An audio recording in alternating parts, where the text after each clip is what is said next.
Okay, so now Bito is in the game, and we're gonna basically be talking about his kit in this one. I don't think he's amazing. I just don't. He's one of those units that it's wait for SP buff situation.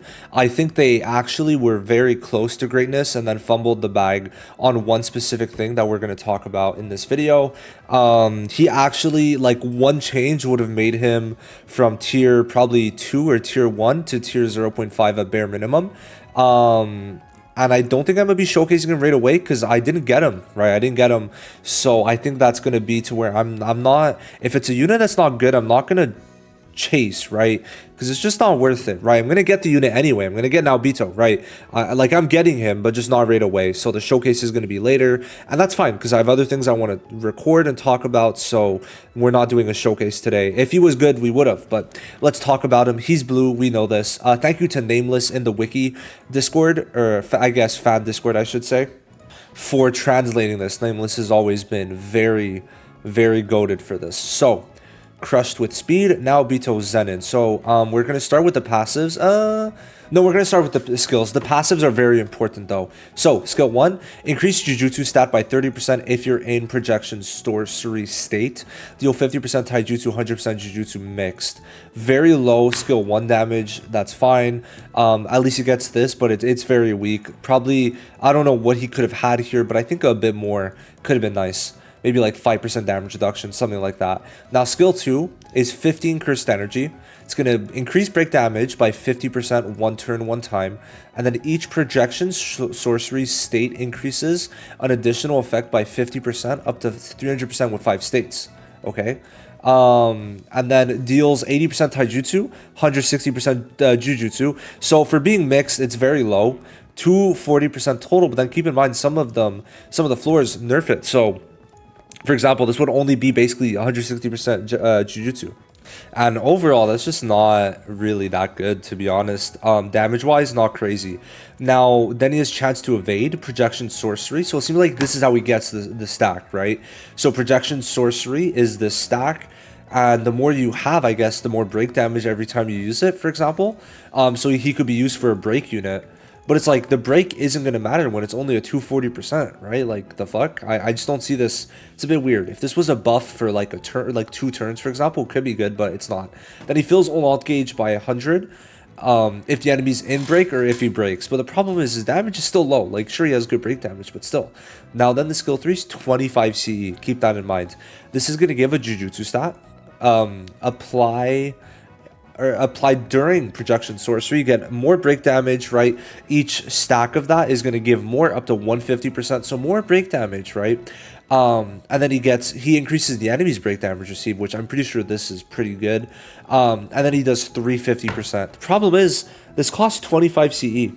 So to me, if it's 25, I'm expecting at least 600% total. This is not 600%. Now he inflicts disruption special, right? So it's special, which I know I just repeated the same thing, but to my understanding, that is quite good because someone like Toto, I think, is just a normal confusion, right? So because of that, or disruption, but same thing. Because of that, I think that confusion special or disruption is actually quite good to where it can't be blocked, and it's 90% chance 3 turn 5 times. So it seems like it's going to be quite often. So I think as a stun unit it could be pretty strong. I'm not too sure though. Then he grants counters state to self 3 turns 2 times, fills on alt gauge by 150 if the enemy is in break state or breaking the selected enemy. So yeah, selected enemy is in break. Okay, so yeah, same thing as the one before. Now, with just that, we could see we could either use this one or this one. Now, this one is cooldown of 4 turns. Ooh. I think that you could definitely use this one. Yeah. Now, what I mean, essentially, is that you basically just need a taunt memory. Because this is 25 cursed energy. But the counter's 3 turns. Disruption's 3 turns. So if you really want, right, all you need to do is use the skill 3 once every 3 turns. And then you're going to have this to where 2 of those turns you're going to be taunting, right? And then if the taunt doesn't activate, essentially what I'm seeing is that you could instead disrupt because it's 90%. So maybe there's like some enemies you're just going to be able to keep completely docile and not actually do anything. A bit like Miwa, right? A bit, but not necessarily. Maybe his damage will be better. I'm not too sure. I'm really not. Now his ult applies Jujutsu increase, which is good. Definitely gonna increase his damage at least a bit. Applied during projection sorcery, of course, break damage, and then up to 300%. Then he does 100 taijutsu, so 200% taijutsu total, and then 710 jujutsu. So it's literally 910 the ult. It should have been at least in total 1500. I think then he would have been very good, in my opinion. He could have been good. Then he inflicts disruption once again. So then that also gives you, and then he applies counterattack. He also lowers ult count, and then he has chance to dodge. So to me, like, this also lets it to be that you don't have to always use the skill 3, and then instead the ult could do that. And then you apply the projection sorcery, which I guess you could stack. I'm not too sure, but yeah, no, this seems to be quite good. Honestly, it's not bad. It's not bad. Now let's get into it. So projection sorcery is a counter which increases jujutsu, and then it does 120 jujutsu and then 30 taijutsu, which is not a lot. It's okay. It's okay. But then it increases the counter and enemies blue damage received 2 turns 1 time. This is horrible. If it was 2 turns just outright, it wouldn't be that bad. I think it should have been 4 turns, to be honest, but I digress. But then he also increases all allies' taijutsu and jujutsu. Problem with this, you can only counter once per turn, right? That's the thing. So yeah, this was not good enough. If you could counter multiple times, maybe, but you can only do it once. Now this is the problem with me. If self is receiving chance to evade projection sorcery at the start of the turn, so if you have this, right, from the ult, this thing, or from the skill 2, this thing, right, if you have that, those two, then you get projection sorcery state +1 up to 5 every turn, I think. Pursuit state, which is follow-up, increases own damage dealt by 50%, increases own break damage. So then he has a damage dealt buff, and then for example on ult he has a jutsu buff. So he has mini self buffs, which aren't bad. Now this is the problem. If self is in pursuit state when all allies' actions are performed within a turn. So this is after. You only do this once. You can only follow up once per turn, which it does damage, 150% total, kind of weak. And then it increases the countered enemy's blue damage received 2 turns 1 time, like I said. If the selected enemy is already defeated, switch to random enemy, whatever. And then it increases all blue allies' taijutsu jujutsu by 15% for 2 turns. Do we see the problem? The fact that you can only do it once. If this could be done like 3 or 4 times in a turn, then yeah, this would be good because you would be able to get up to close to about 100% stats. But now, right, you're only able to, if you get lucky, counter and follow up. That's once each. 30%, which means you're not getting it. You're not getting it. You're not, right? You're not getting some insane shit. So it's very, very bad how they decided to do this. It should have probably been to where this was like 60% on this and then on this, right? Because then that means you could have like 120% just up at all times, which is pretty good. Because you are going to follow up, right? You're getting this every turn.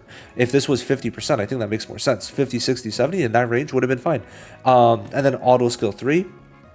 So if the enemy's in a domain and you have more than 10 CE, you use 10 CE, grants Falling Blossom Emotion state to self, which I don't think we know what it is, decreases own damage received by 40%. Now the thing is, there's not really anything that this is useful for right now, but maybe in the future. The problem is, I really think that all they need to do, literally the SP buff is just going to be these 2 skills. You make these 2 skills to where this is now like 60% and 60%. Suddenly he's really good. Right now I think he's okay. Like I said, you could use him kind of like Miwa. Thing is, Miwa's free. So yeah, he's a skip. He's a very, very, very easy skip. I don't even know if I'm going to go to the pity for him. Because like, yes, like I said, if you do this, right? Oh, not that. Whoa. If you use this memory, you could essentially make it so that one enemy isn't attacking, right, for a while. Because either you're going to counter if you're taunted, right, or you're going to confuse them. So you have either or happening, and the cooldown's 4 turns. So, you know, you're going to be able to keep it up rather often. So I think that he is going to be pretty neat. He's just not going to be amazing. His damage is pretty ass too, right? Multipliers are really bad. So I just don't think they did too good with him, but maybe we'll see something, or maybe this is translated wrong. If it is, maybe he's actually insane because you could do this 4 times, but for now, he's ass. Probably about tier, like in a normal tier list, he's probably tier 2? Tier 2 or tier 1? I'm not sure. I think tier 1, because he has some decent utility. I'd say tier 1. Yeah, I think he's tier 1 probably, but it's going to be it. See you guys in the next one. Thank you for watching. Bye-bye.